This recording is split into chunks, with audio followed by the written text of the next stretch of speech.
Olá a todos do canal Refletindo sobre a Palavra, novamente aqui para o estudo da lição de Escola Sabatina de Adolescentes, que tem por título Grande Humildade. Esse é o título da lição, é a quinta lição, e nós vamos estudar e saber o que significa essa expressão grande humildade que a lição quer passar para nós. E o verso da lição que nós vamos estudar está no livro de Tiago, capítulo 4, versículo 6. Vai dizer assim para nós: mas ele nos dá cada vez mais graça. Por isso diz: Deus resiste aos soberbos, mas dá graça aos humildes. Então é um versículo aqui que Tiago fala para nós, essa passagem, Tiago vem falando para nós que o Senhor dá cada vez mais graça. Ou seja, o Senhor cada vez mais nos favorece, né, com essa bênção dele, com esse favor dele imerecido. E ele diz aqui que o Senhor, em contrapartida, resiste ao soberbo, né, a pessoa que é cheia de si, que se acha já o dono da verdade, o dono de tudo, né, retém todo o conhecimento. Então, aqui fala que o Senhor resiste a essa pessoa que não reconhece, né, que está doente pelo pecado, porque o pecado ele adoeceu o mundo. Na verdade, ele nem adoeceu, né? O pecado ele causou uma podridão no mundo. Uma coisa podre é algo que vai se deteriorando. Então, o pecado ele faz isso sobre nós, sobre essa terra, sobre a humanidade, né? A gente percebe que as nossas alimentações não são a mesma, nosso corpo ele vai se deteriorando cada vez mais com o passar do tempo. Então, assim, apesar de todo o entendimento humano, toda a tecnologia, o homem não consegue aí fazer com que o tempo humano, né, se estenda mais do que aquele que o Senhor estabeleceu na sua palavra. Então, nós percebemos que a pessoa que não reconhece, né, que o pecado trouxe essa deteriorização sobre ele, sobre a sua mente, sobre o seu corpo, o seu espírito, essa pessoa que não reconhece, que é cheia de si, a palavra do Senhor diz que Deus não resiste, né? O Senhor tem uma resistência contra essa pessoa, né? Então, por quê?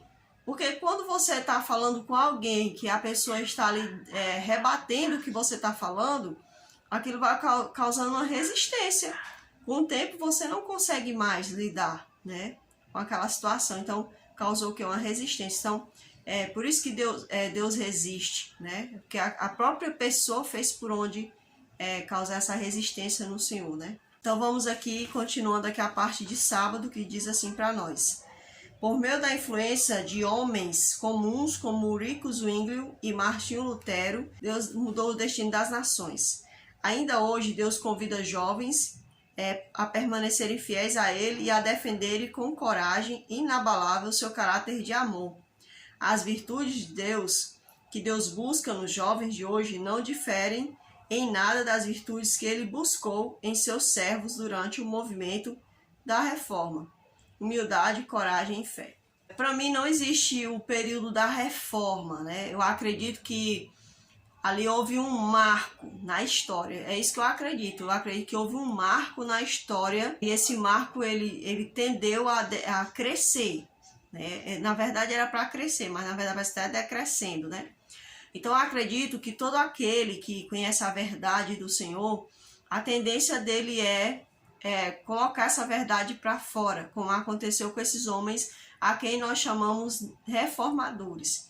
Então esses homens, eles tiveram uma fé, eles tiveram uma confiança inabalável no Senhor, e mesmo diante de ameaças, né, de pessoas indo contra eles, né, pessoas difamando a imagem deles, eles não pararam por conta disso, pelo contrário, eles foram pessoas inabaláveis, né? E hoje a gente já percebeu aqui que a lição ela vai dar um pouco assim, contar um pouquinho da história de Zwingli e também de Lutero. Para ser usado por Deus de forma sobrenatural é necessário um espírito humilde e estar completamente disposto a seguir as suas ordens. Que também possamos ver com o mesmo espírito de humildade e coragem inabalável dos reformadores. Que nossos olhos estejam fixos na cruz do Calvário. Então assim, aqui diz, né, o verso de Tiago que o Senhor ele acrescenta graça cada vez mais. Mas aos soberbos, o Senhor tem uma resistência, né, contra essas pessoas. Então, se uma pessoa ela quer conhecer o Senhor, ela tem que se esvaziar de si. Quanto mais ela se esvaziar, mais o Senhor vai encher ela. Claro, né? Um vaso vazio, um vaso seco, ele vai ser usado para colocar alguma coisa dentro, né? Ele vai ser usado para algo. Então, nós somos como um vaso. Se a gente não se esvaziar do nosso ego, como é que o Senhor vai nos encher da sua graça? Não é verdade? Então, aqui na parte do bem, vem falando para nós algumas coisas que falam assim, ó. Provérbios 28:13 fala sobre a confissão dos pecados, né? Que diz que quando uma pessoa ela encobre a sua transgressão, ela não pode prosperar. Então, se eu encobrir o meu pecado, ou seja, se eu fizer de conta que aquele pecado não está me causando dano e que não está me afastando de Deus, esse pecado ele vai tender, né, a não me permitir progredir. Progredir em que sentido? Ora, eu posso até progredir financeiramente, posso, intelectualmente, mas eu não vou progredir espiritualmente. Eu vou ser como um feijão, né? Que o pessoal chama assim, o feijão encruado, né? Então, vou ser assim, eu não vou crescer espiritualmente. Os meus olhos não vão se abrir, por quê? Porque eu estou dando lugar ao pecado. E onde existe o pecado, não pode haver a presença de Deus. Né? Então, onde existe as trevas, não pode habitar a luz. Então, é necessário que haja uma confissão sincera dos pecados. Para que haja a confissão sincera dos pecados, eu preciso procurar o meu pecado. Existem pecados que estão na nossa cara. Nós sabemos, nós temos certeza deles. Mas, às vezes, existem pecados que, às vezes, a gente não se deu conta. Então, se eu me mostro no meu pecado, como diz lá o salmista, né? Me perdoa pelos pecados que eu fiz sem que eu percebesse, mas existem pecados que a gente é consciente e é por esses pecados a gente tem que confessar eles a Deus, porque se a gente não confessar o pecado, como é que o pecado vai ser extinguido das nossas vidas? É necessário que haja arrependimento, confissão de pecado e convertimento. Diz assim, reconhecer a fonte de bênçãos, que é o Senhor, né, da minha vida, Ele é uma fonte de bênçãos para a minha vida. 1 Coríntios 4:7, servir os outros como ao Senhor. Então eu devo sempre servir aos outros como se eu estivesse servindo ao Senhor. É servir com amor, servir com prazer, não servir para me mostrar, servir para ganhar glórias, né? Não, é servir como ao Senhor, servir como se eu estivesse servindo ao Senhor. Também fala que nós devemos ser honestos, né? Quanto ao, por exemplo, lá em Romanos 12:3 está falando que a gente não deve andar se vangloriando, né? A gente não deve andar dizendo que é mais do que o outro. Ah, eu sei mais disso do que o outro. Ah, eu isso, eu aquilo, né? Não, a gente tem que reconhecer, olha, que o Senhor é que nos dota de entendimento, sabedoria, nos dá capacidades intelectuais, capacidades espirituais, né, que nós chamamos dons, talentos, né? Então nós devemos reconhecer que Ele é a fonte. Humilhar-me diante da poderosa presença de Deus, de acordo com Tiago 4:10. Lá diz que eu devo estar sempre disposto a me humilhar debaixo da poderosa mão do Senhor. Diz que no momento exato o Senhor há de me exaltar. Muitas pessoas usam até essa passagem para, tipo assim, dizer assim, eu vou me humilhar diante de Deus, porque Deus vai me exaltar na presença do meu inimigo. Não é isso que a Bíblia está querendo dizer. A palavra do Senhor diz que eu devo me humilhar diante de Deus, ou seja, eu devo me submeter ao Senhor, para que Ele possa me levantar, né? Para que Satanás não tenha poder sobre a minha vida. Isso que a palavra do Senhor está se referindo ali. Então, é ter uma vida no altar do Senhor, para que Satanás não venha, né, a usar-me como instrumento dele, nas mãos dele. Então, é isso que a palavra do Senhor está dizendo. Aqui na parte de segunda-feira, fala assim para nós: devido ao amor de Deus por seu povo, continuamente se renova e amplia entre eles a graça para habilitá-lo a resistir às tentações mundanas. Aquele que com sinceridade ora pela graça estará constantemente desenvolvendo o caráter cristão. Deus pede obediência completa, mas também prevê força suficiente para nos capacitar a obedecer. Então aqui está falando para nós, meus irmãos, que você que é jovem, você que é adolescente, né, você que já é um adulto, que o Senhor ele não fica olhando a gente de longe enquanto a gente está sendo tentado, sendo provado, não. Pelo contrário, ele provê para nós a capacidade de resistirmos se nós formos buscar a ele, né? Por exemplo, se Caim tivesse ouvido a voz do Senhor quando ele diz assim: Caim, eis que o pecado jaz à tua porta, cumpra a ti dominar-te. Se Caim tivesse se arrependido e disse: ó Senhor, me perdoe porque eu estou desejando matar meu irmão de tanto ódio que eu tenho contra ele, né? De tanta inveja que eu senti do meu irmão, Senhor, me perdoe, me ajude, Senhor, controla esse meu desejo se eu não puder me controlar. Se Caim tivesse feito isso, né? Caim ele teria vencido o pecado, não teria sucumbido ao pecado. Pelo contrário, foi o que ele fez? Ele foi lá e realizou o desejo imundo do seu coração. Muitas das vezes nós realizamos o desejo horrível do nosso coração, né? A gente vai lá e pratica o pecado, né? E o Senhor ele se preocupa com isso, né? Em relação ao pecado. Aqui na parte de terça-feira vem falando algumas curiosidades para nós. Fala assim: Lutero e Zwingli foram contemporâneos, mas não influenciou um ao outro. Enquanto Lutero viveu a maior parte do tempo na Alemanha, Zwingli viveu na Suíça. Os dois foram despertados pela verdade, né? Aí vem aquele negócio, né? Eles, embora Lutero estivesse ali dentro do caminho corrompido, né? Dentro de uma igreja corrompida, altamente corrompida, o Espírito Santo foi e falou ao coração de Lutero. O Espírito Santo também foi e falou ao coração de Zwingli, né? E aqui conta que Zwingli, né, o ministério dele era falar de Jesus, ele amava falar de Jesus, falava mais sobre a vinda, sobre a morte, né, do Senhor Jesus. Então, isso era o que alegrava o coração de Zwingli, né? Era falar sobre a pessoa de Jesus. Aliás, o evangelho é isso. O evangelho se trata da pessoa do Senhor. E quando a gente conhece ao Senhor, a gente deseja falar dele. Lógico, é uma lógica, né? E aqui era a lógica da vida de Zwingli, era essa, né? Aqui fala também que Zwingli ele gostava muito de música, né? Ele diz que ele tocava vários instrumentos. E diz que algumas pessoas que não gostavam de Zwingli, né, zombavam dele, chamando de o evangélico tocador de alaúde e pífaro. Então, a gente vê aqui que Zwingli ele era uma pessoa que amava o evangelho em todas as formas, né? Ele expressava o evangelho em todas as formas, né? Falando ou cantando, né? E aí muitas pessoas o perseguiam por conta que ele tinha o Espírito de Deus na vida dele. E como a gente vê, né? Aonde o Espírito de Deus está, vai incomodar aqueles que não querem andar com o Senhor. Então incomodou ali algumas pessoas da época de Zwingli, né? Aqui fala que logo que Zwingli começou a fazer, né, a espalhar essas sementes do Evangelho, ele foi um incômodo para a Igreja Romana, né? Para a Igreja Católica Apostólica Romana, né? Que não aceitou que Zwingli pregasse e logo ali mandou 2 homens para combater Zwingli, né? Para até debater com Zwingli. E aqui diz que o contraste entre ele e esses homens, né? De um lado estava a modéstia e a humildade, do outro a pompa, a arrogância e o orgulho. O debate durou 18 dias. Então, vem Zwingli de um lado com sua simplicidade e vem aqueles homens enviados por Roma, né?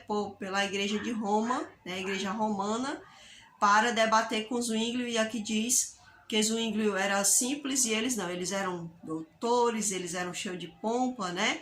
E aí eles debateram durante 18 dias, né? Diz mais, apesar de Roma ter sido declarada oficialmente vitoriosa, essa disputa trouxe uma nova energia para a causa protestante. Claro que ela ia se declarar vitoriosa, né? Que ela é que mandava praticamente em tudo, né? Hoje em dia eu desconfio que ela ainda mande ainda, né? Então ela se autodeclara ali vitoriosa, né? Aqui nos versos de impacto, escolhi 2 versos no mesmo capítulo, né? Que é o capítulo 16 de Provérbio. O versículo é o 5 e o 18. São os versículos, 2 versículos que que dá aqui na lição. Fala assim: abominável é ao Senhor todo arrogante de coração. É evidente que não ficará impune. Então aqui fala, bem enfático, né, que a pessoa que é arrogante de coração, ela causa uma repugnância, né, diante de Deus.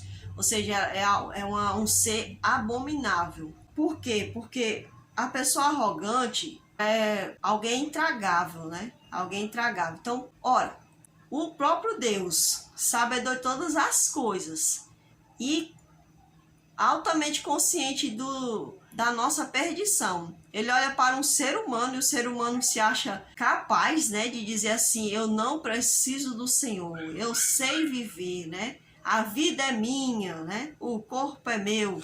Então você imagina aí o Senhor olhando lá de cima para uma pessoa que altamente miserável, altamente carente dele, e aí essa pessoa se tornar assim um ser assim arrogante, né? E como se não precisasse do Senhor, e Deus sabendo que ele precisa. Aquilo é uma coisa terrível. É algo terrível. Você está ali tentando, por exemplo, você conhece uma pessoa que está doente. Olha, o remédio é esse. A pessoa dizendo: não, você não sabe de nada, né? Você ali com aquela medicação pronta para dar cabo. Então Deus é assim, ele está com a medicação pronta para curar o pecado. E o ser humano ainda diz o contrário. Versículo 18 diz assim para nós: a soberba procede à ruína, e a altivez do espírito à queda. Então o orgulho, ele só nos derrota, né? É um dos versos muito interessantes, que diz aqui que a soberba procede à ruína. Ou seja, a pessoa soberba, o que é que vai vir? Qual vai ser a finalidade de uma pessoa soberba? A ruína. Só isso, vai ser a ruína, né? Então é isso que vai acontecer com ele. A queda. Por isso que a palavra do Senhor diz que quando o anjo caído, ele se mostrou arrogante, se mostrou soberbo. A palavra do Senhor diz que, ó, como caíste, ó estrela da manhã, né? Então, ou seja, como caiu o teu brilho, como caiu todo o teu entendimento, a sabedoria, como tu se fez nada, né? Por conta do pecado, por conta da tua soberba, né? Então, imagine um ser, né, como um anjo ali perfeito no céu, vendo o próprio Criador. Aconteceu isso com ele. Aí eu penso na gente, né? E mesmo depois do pecado, nós seres humanos ainda nos achamos no direito de sermos assim, muitas das vezes, soberbos. É uma coisa triste uma situação dessa. Aqui tem um comentário que diz assim: os principais reformadores foram homens de vida humilde, homens que em seu tempo eram os mais livres do orgulho de classe e da influência do fanatismo e astúcia dos padres. É plano de Deus empregar humildes instrumentos para atingir grandes resultados. Aqui fala, né, meus irmãos, que, ora, a gente percebe que um padre, ele é um líder, né? Imagina aquele tempo, ele era um líder total, né? Não existia pastores, não existia... Não, por quê? Porque era a igreja primitiva ali, que era a única religião ali cristã, né? Eles eram os líderes daquela época, como se fossem os sacerdotes, né? Eles vinham trazendo aquele negócio lá do sacerdócio, né? Isso fazia deles, assim, umas pessoas muito, assim, cheias, né, de si. Mas aí o Senhor suscita homens, porque esses homens estavam tão cheios de si que eles não conseguiam ouvir a voz do Espírito Santo. Às vezes a gente até vai pensar que o Espírito Santo não falava a eles, o Espírito Santo falava a esses homens também. Mas eles não conseguiam dar ouvido, porque era muita fama, era muito poder nas mãos deles, era muito orgulho. Eles tinham quase que a vida na mão dele, a vida das pessoas, né? O ato de abençoar, se sentir abençoador, perdoador de pecados. Então eles eram quase que os semideuses, né, na terra. O Espírito Santo falou àqueles corações, mas eles não quiseram ouvir. Então ele vai partir para outros corações que foram receptivos.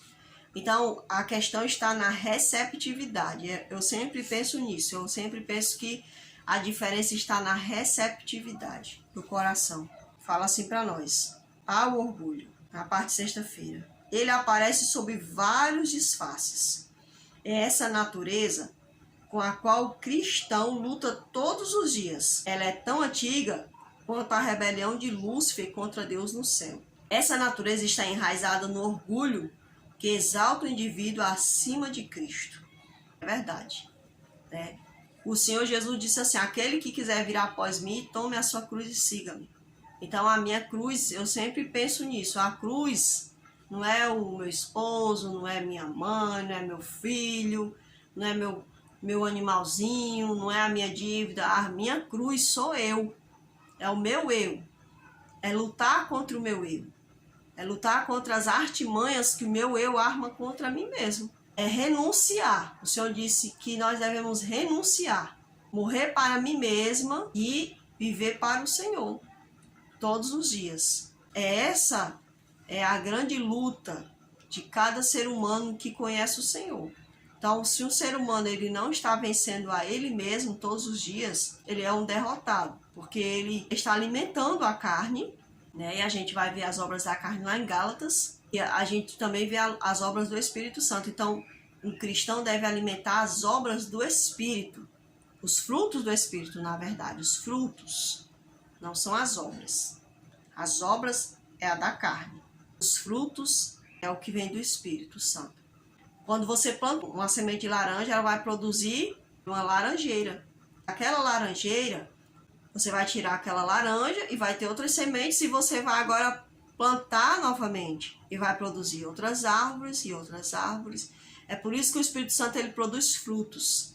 Ele não produz obras. Obras são coisas que são capazes de se desfazer. E muitas das vezes a gente não quer se desfazer dessas obras, né? Então o Espírito Santo ele não produz isso, ele produz frutos, algo que se enraiza, algo que fica dentro da gente, que se encrava, que produz coisas boas. Fala mais assim para nós: resolver o problema do eu com as suas próprias forças é como tentar mudar a cor de seus olhos.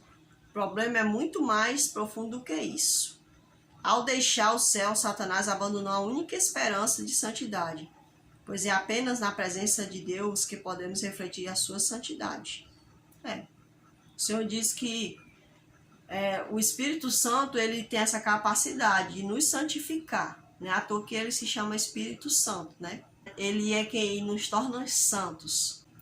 Ele torna-nos pessoas diferentes das que nós éramos antes de encontrar o Senhor. O próprio Paulo, se eu não me engano, ele diz que antes nós vivíamos nas obras das trevas, nas obras da carne, mas agora a gente é uma nova criatura. E a nossa vida é a vida em Jesus Cristo. É isso que é a nossa vida quando a gente conhece o Senhor. As pessoas que podem ser usadas como instrumentos são aquelas que deixam o eu de lado e buscam seguir o plano e a vontade de Deus para a sua vida. Um provérbio judeu diz: não há espaço para Deus no homem que está cheio de si mesmo. É aquele negócio, se um homem está cheio de si, então ele não pode se encher de Deus, né? Porque ele está cheio de si. Então não há espaço para Deus nesse homem.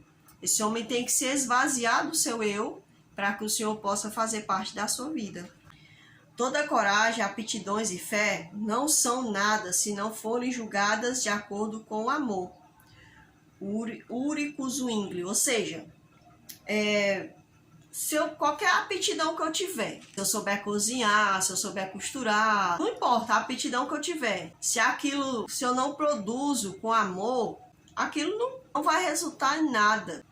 Se eu fizer algo assim, por exemplo, se eu fizer uma lembrancinha para alguém, não pensando na minha glória pessoal, mas pensando quanta alegria aquela pessoa vai sentir quando ela receber aquela lembrancinha, como ela vai se sentir importante, como ela vai se sentir esplêndida, eu sou amada, alguém lembrou de mim, Deus tocou no coração de alguém. Então, se eu faço com essa intenção de que aquela pessoa ela se sinta bem, então isso foi feito com um ato de amor. Mas se eu faço para aquela pessoa dizer, olha, ela vai dizer o quanto eu sou inteligente, né, pensando nos elogios, não foi feito com amor, né, foi feito com egoísmo, né, foi feito com exaltação própria. Então não importa a aptidão, se eu for louvar e o louvor não tiver com o intuito de alcançar uma vida, tocar no coração, se não tiver com essa intenção, não é um louvor para Deus, né? É apenas um abrir de boca e cantar. São apenas técnicas vocais, né? Se eu for pregar